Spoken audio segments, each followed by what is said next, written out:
They kicked me out after my divorce. Now that I'm engaged to a millionaire, they're begging for forgiveness. Before I get into what's happening right now, let me give you some backstory. 5 years ago, I went through a divorce, and that was also when my parents decided to cut me out of their lives completely. My ex-husband, Elliot, had been unfaithful, cheating on me with his office receptionist. I had suspected something was off for quite some time, and one day, I finally gave in to my doubts and checked his phone. That's when I found all the proof I needed. Our marriage was beyond saving. The whole thing was heartbreaking because Elliot and I had been together for nearly 10 years before tying the knot.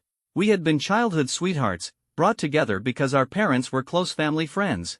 Our relationship had its ups and downs after high school, but by the time we were 22, our families started pushing us toward marriage.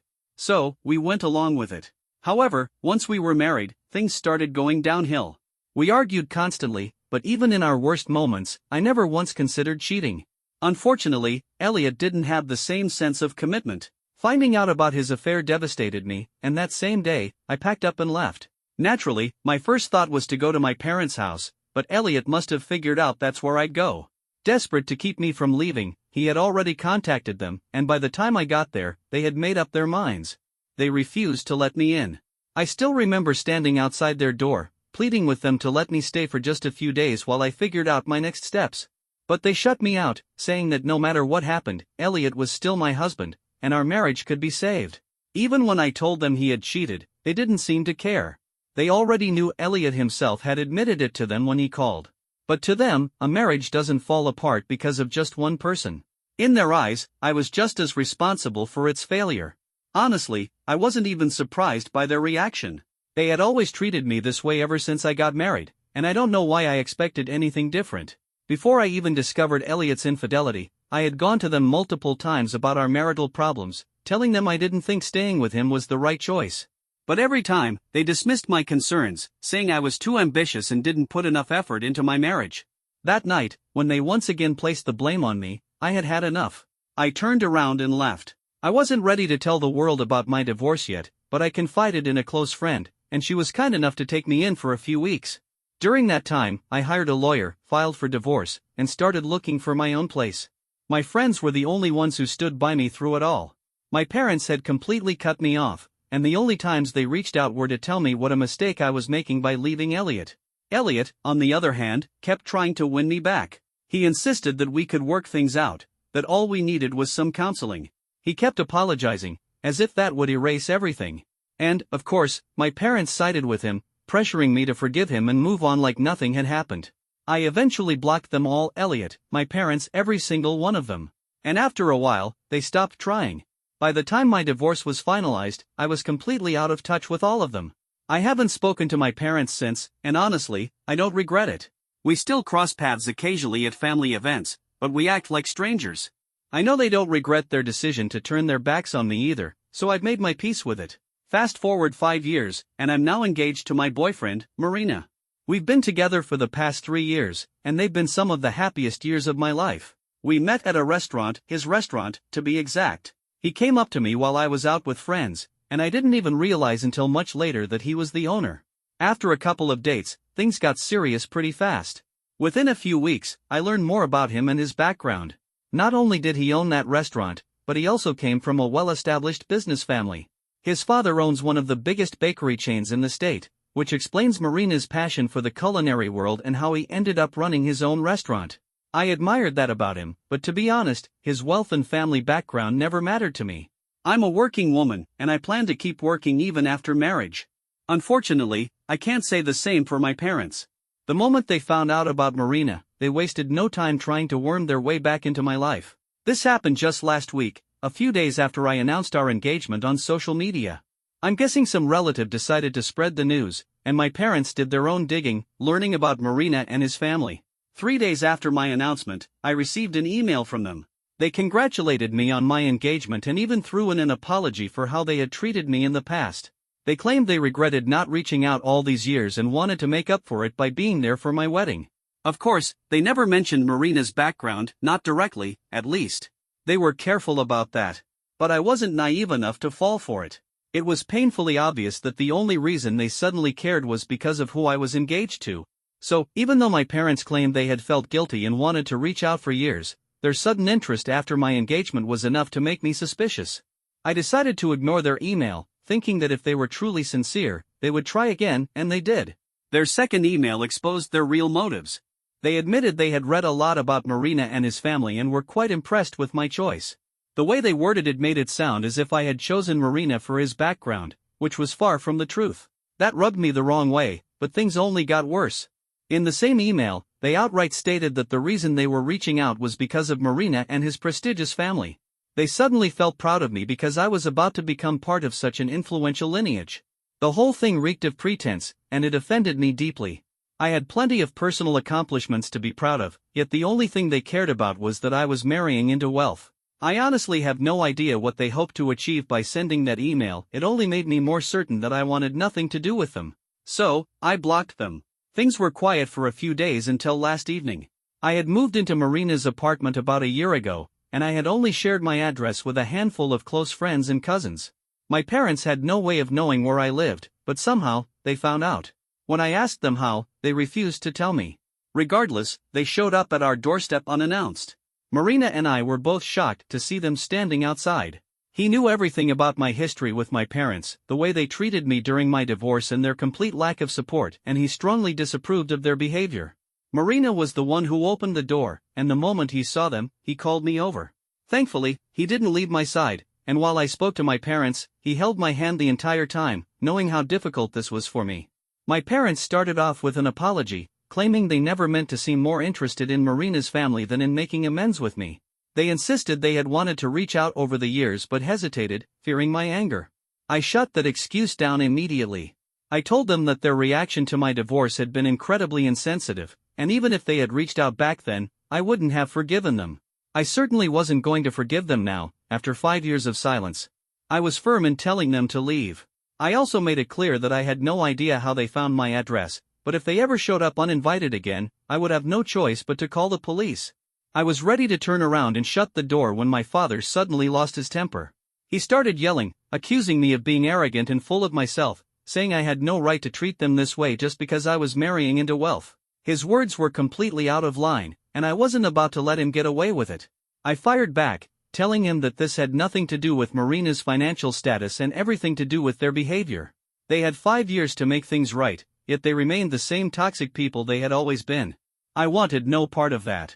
I knew I was making the right choice in cutting them out of my life for good. Instead of addressing me, they turned to Marina. They warned him about my supposed attitude problem, claiming it had ruined my first marriage.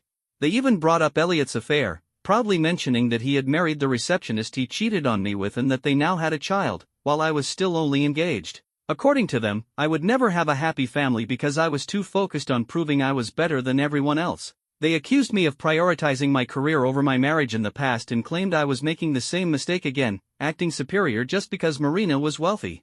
In their eyes, my so-called superiority complex had cost me my first marriage, and it would destroy this one too. They warned Marina to be careful with me. But thankfully, my fiancé wasn't having any of it. He looked them straight in the eye and told them he had no intention of taking relationship advice from people like them. And if I wanted to brag about his wealth, I was free to do so because it was a fact. He was rich, and I was indeed marrying him.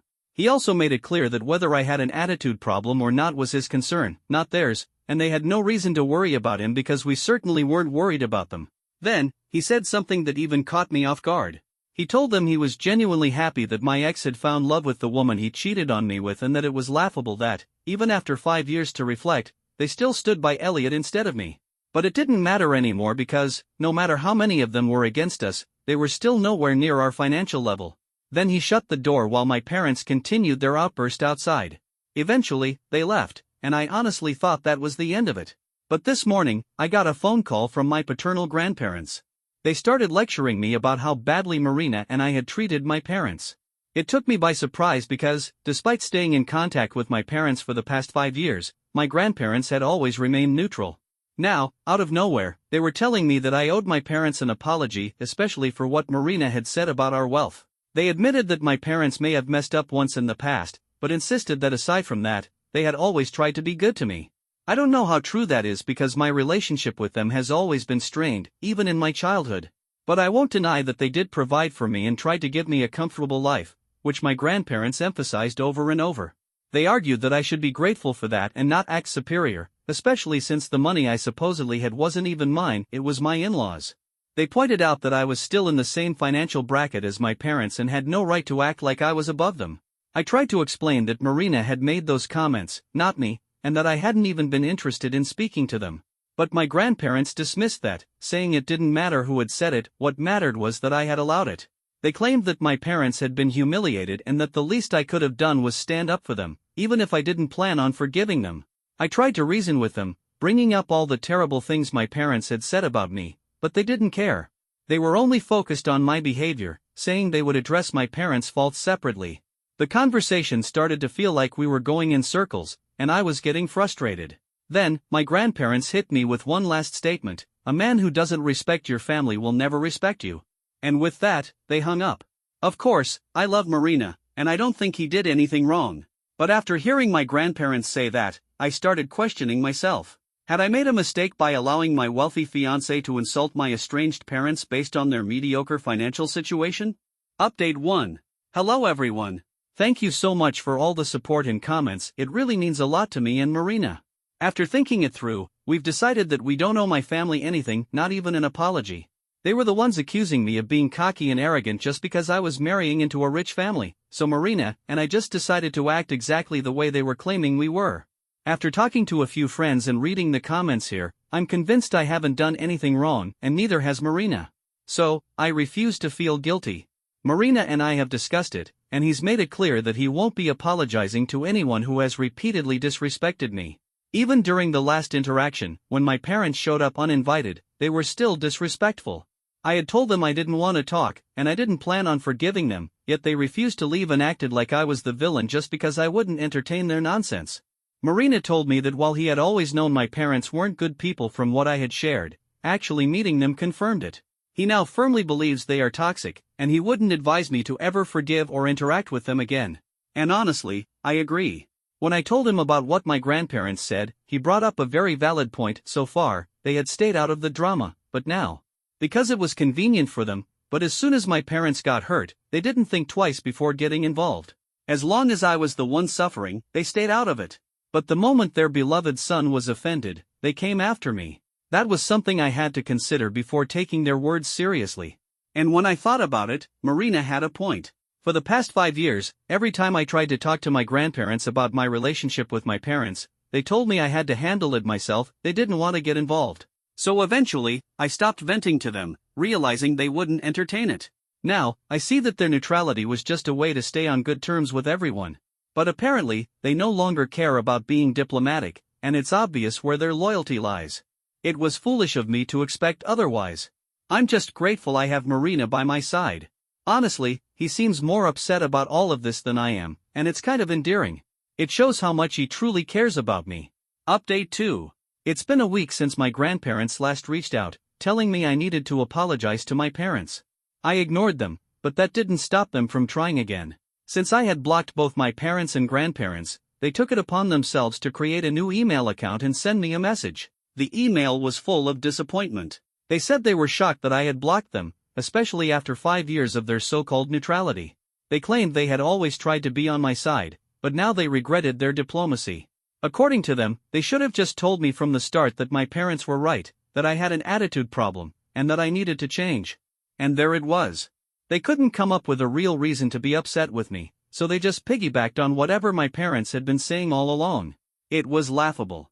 Until this moment, they had always maintained that my parents and I simply had different perspectives, and they never took sides. Now, suddenly, I was in the wrong? I found the email irritating, and when I showed it to Marina, he just shook his head and said he was relieved we hadn't apologized or reached out to any of them. He pointed out that my family was full of selfish people, and if anyone had an attitude problem, it was them. I didn't reply, and I don't plan to. It's not worth my time or energy to argue with them or explain why I am right. The truth is, they will never acknowledge my side because they want me to be the bad guy. They're just upset that I'm marrying Marina, that I'll be rich, and that they won't be part of my life or benefit from my marriage. Marina and I both agree, it's ironic. If they really wanted us to forgive them, they should have taken a different approach. They could have been kind, maybe even tried to win us over. Instead, their bitterness and resentment only made things worse for them. And the funniest part? They don't even seem to realize it. Or maybe they do, but they just don't care. Either way, it doesn't matter. They won't be a part of my life at any cost. Update 3. It's been 2 months since my last update, and after that, I pretty much forgot about whatever had been going on with my parents and grandparents. They became irrelevant because, honestly, they were never a true source of concern to begin with. For the past couple of months, I had put my family drama out of my mind. They hadn't reached out again, and I was busy planning my wedding and focusing on my own life. But then, 3 days ago, my parents showed up at my house again. Marina wasn't home, and as soon as I realized it was them standing outside, I didn't even bother opening the door. I told them I wasn't interested in another argument, and if they didn't leave, I wouldn't hesitate to call the police. Despite my warning, they stayed. My dad started talking, saying that they weren't there to convince me to accept them back into my life. They just wanted to tell me how sorry they were for how they had behaved the last time they came. After reflecting on it, they realized they had only made things worse for themselves by refusing to accept that I wasn't ready to forgive them. Now, they wanted me to know that they would keep apologizing for failing me, no matter how long it took, even for the rest of their lives. That was a pretty heavy thing to say, and at that point, I felt obligated to open the door. I told them I honestly didn't know how to feel about everything, but I did know that I wasn't ready to deal with them.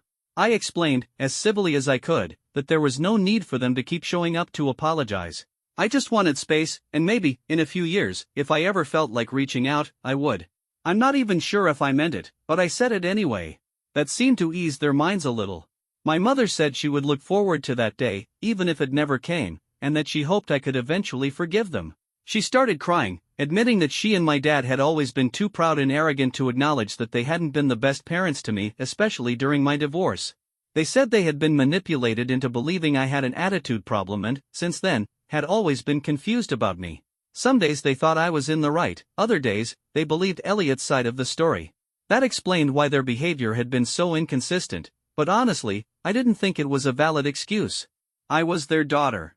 They should have known who I was as a person. But then again, growing up, they never really took the time to get to know me, so maybe it wasn't surprising after all. Either way, that was their failure, not mine. I didn't want to start a whole debate, so I just told them that what's done is done. The past couldn't be changed. But if they truly wanted me to forgive them, the least they could do was respect my boundaries and give me space to heal. They didn't argue. They just quietly left. When Marina got home, I told him about the encounter. He said the situation could have been worse but was glad it didn't escalate. Honestly, I don't know how to feel about it all, so I'm just choosing not to dwell on it. I'm focusing on planning my wedding, and I hope everything goes well. Update 4. Hey, so I got married last week. It was an absolute blast. None of my immediate family attended, of course, since they weren't invited. I did invite my maternal grandparents, but unfortunately, since they live out of state and my grandfather has health issues, they couldn't make it. So, there weren't many people from my side of the family at the wedding, but I honestly didn't mind. Marina was by my side, and his family has completely embraced me as one of their own. I'm so grateful for that. A couple of days after the wedding, my parents reached out from a burner phone. They said they had heard from my cousins that I was married now, and, even though I hadn't wanted them there, they wanted me to know they were happy for me and hoped I'd find happiness in my new life. I didn't say much, just thanked them and let it go. I know some people might think I shouldn't have even responded, or that I should have called the cops when they showed up uninvited. But honestly, that would have only led to more bitterness, more hatred, and more drama. This way, things are neutral. We're not close, and I doubt we ever will be, but at least we're not actively fighting anymore. And I think that's what's best for everyone.